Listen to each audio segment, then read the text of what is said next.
நலம்பெறும் சொல்லை நான் கண்டு கொண்டேன். ஓம் நமோ நாராயணா. இன்று துலாம் ராசியும் அவருடைய வாழ்க்கையும் அப்படிங்கிற தலைப்பிலே நான் மகளிர் தேசிய கூட்டமைப்பிலே பேசி கொண்டிருக்கிறேன். துலா ராசியின் வாழ்க்கை அற்புதமும் துலா ராசியுடைய வாழ்க்கை எப்படி இருக்குது அப்படிங்கிறத உங்கள் அனைவருக்கும் எனக்கு தெரிந்த கருத்துக்களை தெரிவிக்கலாம் என்று இருக்கிறேன். நான் கொஞ்சம் வேகமாக பேசிடுவேன், நீங்கள் கொஞ்சம் ஸ்லோ வச்சு கேட்டுக்கலாம். டவுட்டு கேட்டிங்கன்னா சொல்லலாம். துளாராசி அப்படிங்கிறது சுக்கிரனுடைய ஆதிக்கத்தை உடையது. ஓம் ஓம் அஸ்வத்வஜாய வித்மிகை தன்னோ சுக்கர பிரசோதயாத் தனுர் அஸ்தாய தீமிகி தன்னோ சுக்கர பிரசோதயாத். இந்த குரு நாளிலே சுக்கிரனை உரையாற்ற எனக்கு வாய்ப்பு கிடைத்தது மிகுந்த மகிழ்ச்சி அளிக்கிறது. வாய்ப்பளித்த மகளிர் தேசிய கூட்டமைப்பு தலைவர் கனகாம்பாள் மற்றும் மஞ்சுளா அசோக்கு அவர்களுக்கு எனது வாழ்த்துக்களையும் நன்றிகளையும் தெரிவித்துக் கொண்டு என்னுடைய உரைக்கு செல்கிறேன். இப்போ துலா லக்னம், துலாம் ராசி அப்படின்னு சொன்னோம்னா அவங்க ஒரு ஜட்ஜு மாதிரி. சிம்பலே பார்த்திங்கன்னா தராசு தான் அதனுடைய சிம்பலாகவே இருக்கும். சமன் செய்து சீர்தூக்கும் கோல் போல நடுநிலையாக இருக்க விரும்புவார் அப்படின்னு சொல்லக்கூடியவர். இந்த நியாயத்தை சொல்லு அப்படின்னு கேட்டால் எல்லாருக்கும் புரிகிற மாதிரி நியாயத்தை சொல்கிறவர். சித்திரை 3-4 துலா ராசியில் இருக்கும். சித்திரை 1-2 கன்னி ராசியில் இருக்கும். 3-4 சுவாதி 1-2-3-4 விசாகத்தில் 1-2-3 அதாவது குரு நட்சத்திரம். விசாகத்தில் அதாவது துலா ராசியில் குரு நட்சத்திரம் இருக்குது, செவ்வாய் நட்சத்திரம் இருக்குது, ராகு நட்சத்திரம் இருக்குது. இது 7வது ராசி, காலபுருஷனுக்கு 7வது ராசி. அழகியல் தத்துவத்துக்கு அதிபதி சுக்கிரன். அதனால் ஃபுல் மேக்கப்போடு இருப்பாங்க. துலா ராசிக்காரங்க அப்படின்னா பொட்டு கலையாமல் அழுக்காமல் இருப்பாங்க. டீச்சர் வேலை பார்க்குறது அவங்களுக்கு ரொம்ப பிடிக்கும். குடையெல்லாம் பிடிச்சிட்டு டீச்சர் வேலை பார்க்குறவங்க துலா ராசியாக தான் இருக்கிறதுக்கான அமைப்பு உண்டு. குபீர்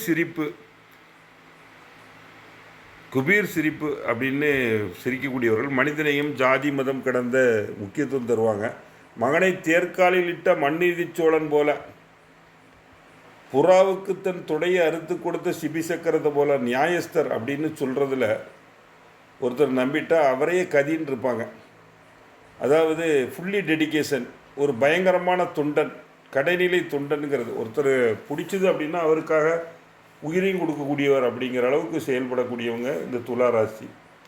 ரிஷபராசி துளாராசிக்கு என்ன வித்தியாசம்னா ரெண்டுமே சுக்கிரன் தான். ரிஷபராசியில் உள்ளவர் ஒருத்தருக்கு பசிக்குதுன்னா அவருக்கு சாப்பாடு வாங்கி கொடுத்துட்டு போயிடுவார்.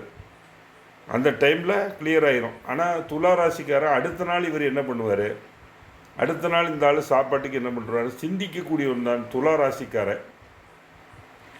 அவருக்கு ஏதாவது பெர்மனண்ட்டாக சொல்யூஷன் எடுக்க முடியுமா அப்படிங்கிறத யோசிப்பாங்க.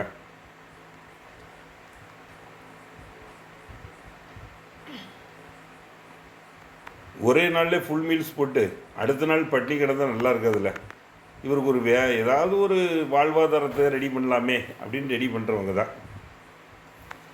ஒரு நல்ல மனசு உடையவங்க, ஒரு குட் திங்கிங் உடையவங்க அப்படின்னு சொல்கிறது. சனி பகவான் நீதி கிரகம்னு சொல்கிறோம். துலா ராசியில் உச்சமாகிறார். நீதி நேர்மைக்கு கட்டுப்பட்டு வாழக்கூடியவர்.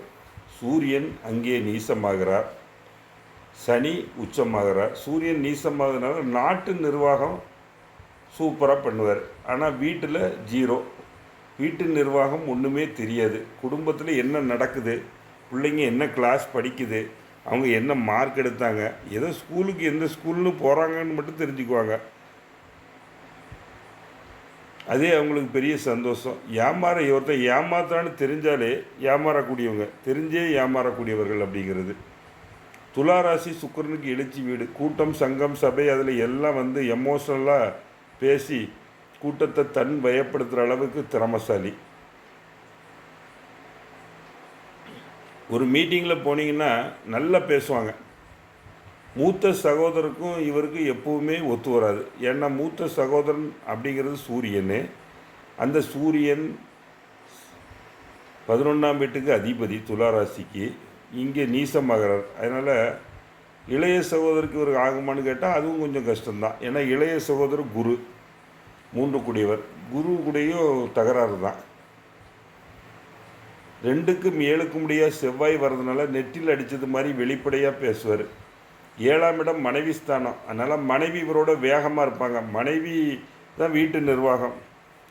இவருக்கு வீட்டில் என்ன நடக்குன்னே தெரியாது. சாப்பாடே 1 மணி நேரம் பொறுமையாக சாப்பிடக்கூடியவராக இருப்பார். மேசம் பார்த்தீங்கன்னா வெடுக்குன்னு 2 செகண்டு சாப்பிட்டு வெளியே போயிடுவாங்க. மேச ராசி, செவ்வாய் ராசி. இவர் ரொம்ப டெட் ஸ்லோ. மனைவி கண்ட்ரோலில் தான் இருப்பார். மனைவியாக இருந்தால் கணவர் கண்ட்ரோலில் தான் இருப்பாங்க. இந்த மாதிரி தான் துலா ராசியோட சுக்கராச்சாரியரோட ஆடல், பாடல், இசை, அழகு எல்லாமே இவங்களுக்கு பக்கா வரும். 3ஆம் இடத்துக்கு குரு அதிபதி. முயற்சி திருவினையாக்கும், முயற்சியுடையார் இகழ்ச்சியுடையார் அப்படிங்கிற மாதிரி மெதுவாக முயற்சி பண்ணுவார். கூட்டு முயற்சி தான் அவருக்கு கரெக்டாக இருக்கும். கிளாஸ்மேட்டு, காலேஜ் மேட்லாம் பிஸ்னஸில் பார்ட்னராக சேர அளவுக்கு தொழில்கள் பண்ணுவார். உடன் பிறந்தவருக்கு கல்யாணமாகி மனைவிக்கு தெரியாமல் உடன் பிறந்தவருக்கு உதவிகிட்டே இருப்பார். இவர் சகோதரி மேலே சகோதரிக்கு இவர் மேலே அன்பு இருக்கோ இல்லையே, இவர் சகோதரி மேலே அன்பாக இருப்பார் அப்படின்னு சொல்கிற மாதிரி தான் அவருடைய வாழ்க்கை முறை இருக்கும். தந்தை ஸ்தானத்துக்கான புதன் 9ஆம் இடத்துக்குள்ள இருக்குது. அப்பா தான் ரோல் மாடல்.